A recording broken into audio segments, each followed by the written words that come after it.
জানলে ববে আইতাম না।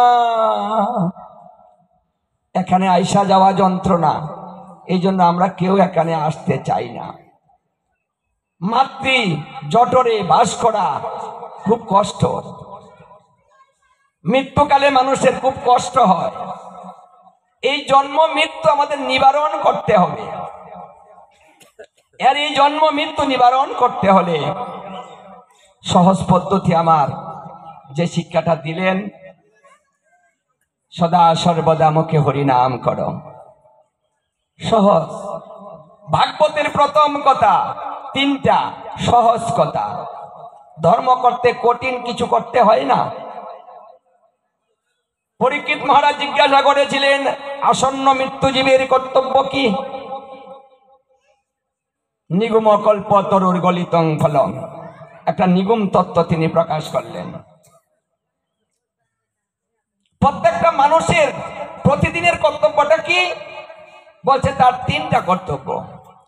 প্রথম কর্তব্যটা হচ্ছে মৃত্যুকে ভয় না করা। আমি মারা যাব, এটা সত্যি, এখানে দ্বিতীয় কোনো পন্থা নেই, আর কোনো কথা নেই। আমার মৃত্যু হবে, তাই মৃত্যুকে যেন কেউ কোনোদিন ভয় না করে, স্বাভাবিকভাবে চলতে হবে। দ্বিতীয় কর্তব্য, মায়াটাকে দূরে রাখতে হবে। আজকে একজন প্রশ্ন করছে যে মায়াকে দূরে রাখতে পারি না কেন? কিন্তু এখানে ভাগবত বলছে মায়া তোমাকে গিরে ধরবে, মায়া তোমাকে ছাড়বে না, কিন্তু তুমি মায়াকে ছাড়তে হবে। মানে আমরা মায়াকে ছাড়বো, মায়া কিন্তু আমাকে ছাড়বে না। মায়া আমাকে ধরেছে কেন? বলছে কৃষ্ণ বলি যে জীব অনাদি বহির্মুখ, মায়া তারে এই সংসারে দেয় নানান দুঃখ। আমরা যখন নিজের সত্তাটা ভুলে যাই, বহিরঙ্গ ভালোবাসায় মত্ত হয়ে যাই, আর এই সুযোগে মায়া পিশাচি আমাদের গলা চেপে ধরে, অন্ধকূপের মধ্যে নিমজ্জিত করে প্রতিদিন আমাদের জ্বালা যন্ত্রণা ভোগ করায়। এই জন্য ভাগবত বলছে মায়াকে ত্যাগ করো। মায়াকে ত্যাগ করে কি সংসার ছেড়ে চলে যাবেন? না, থাকবেন সংসারে, সবাইকে নিয়েই থাকবে, কিন্তু কারো প্রতি অন্তরঙ্গ ভাবে মনটা দিয়ে কাউকে মায়া দেখাবেন না, যে তোমাকে ছাড়া আমি বাঁচি না। এই যে এমন মায়া লাগে, ওটা দেখানো যাবে না, বহিরঙ্গ ভাব। আর অন্তরঙ্গ ভাবে আমার গোবিন্দকে ভালোবাসতে হবে। কারণ ভাগবতের সপ্তম স্কন্ধে বলছে যার প্রতি সে মায়া দেখাবে সে তা হইয়া জন্মগ্রহণ করিবে। তাহলে আমরা যাকে ভালোবাসবো, যার প্রতি আমাদের মায়াটা বেশি থাকবে, চিন্তাটা বেশি করব, পরবর্তী জন্মটা আমার তা হবে। তাহলে মায়া কিন্তু বারবার আমাকে জন্ম দিবে। এই জন্য কারো প্রতি চিন্তা করতে নেই। মৃত্যুকালে যদি কোনো ব্যক্তি হরিনাম করিতে করিতে, আমার গোবিন্দের মুখ মাধুরী দর্শন করিতে করিতে মৃত্যুবরণ করতে পারে, তাহলে সেই ব্যক্তির কোনো হিসাব নেই, অনায়াসে সেইগুলো বৃন্দাবন প্রাপ্ত হবে। এই জন্য ভজন এই জন্যই করা হয় যেন মৃত্যুকালে আমার সেই ভাবটাই থাকে, যে ভাবটা নিয়ে আমি যেতে পারি। যে ভাব নিয়ে মৃত্যু হবে সেই ভাবে জন্মগ্রহণ হবে। এই জন্য মৃত্যুকালের ভাব ভাগবতে দশম স্কন্ধে বলা হয়েছে যে মানুষ ভজন করেছে কিনা, একজন বৈষ্ণব ভজন করেছে কিনা তার মৃত্যুকালে প্রমাণ হবে। মৃত্যুতেও ভজনটা বোঝা যাবে। এই জন্য মায়াটা ধীরে ধীরে সরান। আর তৃতীয় কর্তব্য গোবিন্দের চরণে আত্মসমর্পণ করে থাকা।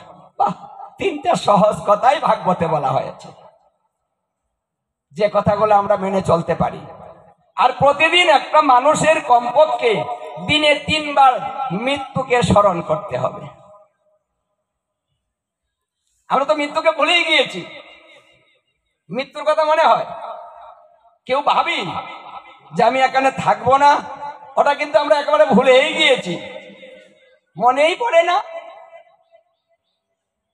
কেউ যদি রোগাগ্রস্ত হয়ে যায় সেও ভাবে না যে সে চলে যাবে, সেও দেখবেন আরো কত কি বড় বড় চিন্তা করছে, এই হবে সেই করব, আগামীতে এই করব, পরিকল্পনা করতেছে। মরার কথা চিন্তা নেই আমাদের, ওটা ভুলে গিয়েছি। ওটাকে 3 বার স্মরণ করতে হবে প্রতিদিন, যে আমি চলে যাব, আমার মৃত্যু হবে। যে ব্যক্তি প্রতিদিন 3 বার মৃত্যুকে স্মরণ করবে তার ভিতরে ভয় প্রবেশ করবে, সেই ব্যক্তি ধর্মপথে আসবে যে আমি তো চলে যাব, থাকবো না। হরে কৃষ্ণ। আসুন ভাগবতের এই যে প্রথম যে কথাগুলা, আমরা এইগুলাই মেনে চলি। সবকিছু তো আর মেনে চলা সম্ভব না, সহজগুলা তো মেনে চলা সম্ভব। যমরাজ বলেছিলেন, সাধুগুরু বৈষ্ণবের মুখ নিঃসৃত বাণী যদি একটাও হয়, সেই একটা কথা যদি কেউ পালন করে, হে দূতগণ তোমরা তার কাছে যেও না। একটা কথা তো সে পালন করেছে, একটা কথার অনেক মূল্য। তাই গীতা ভাগবতে যাবেন, একটা দুটা কথা নিয়ে আসবেন এবং জীবনে পালন করার চেষ্টা করবেন। বৈশাখ মাস, সাধুগুরু বৈষ্ণবের সঙ্গটা একটু বেশি বেশি করবেন। সকালবেলা প্রাত স্নান করার চেষ্টা করুন। যে ব্যক্তি সূর্য উদয়ের পূর্বে ব্রহ্ম মুহূর্তে স্নান করে, সেই ব্যক্তি পৃথিবীতে যত প্রকার গঙ্গা আছে সমস্ত গঙ্গার একসাথে স্নান হয়ে যায়, দ্বিতীয় গঙ্গায় যেতে হয় না। এত সুন্দর একটা সুযোগ আমরা গড়েই পেয়েছি। আসুন একটু দেহের যে আলস্যটা, সকালে ঘুমটা ছাড়ে না, ওটা শুধু পরিত্যাগ করতে হবে, বেশি কিছু নাই। উঠুন, একটু স্নান করুন, সকালের কাজটা করে আবার একটু শুয়ে পড়ুন, বিশ্রাম করুন। আসুন এইভাবে পরিবারের সবাইকে নিয়ে মিলেমিশে এই সুদুর্লভ মনুষ্য জনমটা যেন আমরা সার্থক করতে পারি। দেখুন বেলা চলে গিয়েছে, ভোগের সময়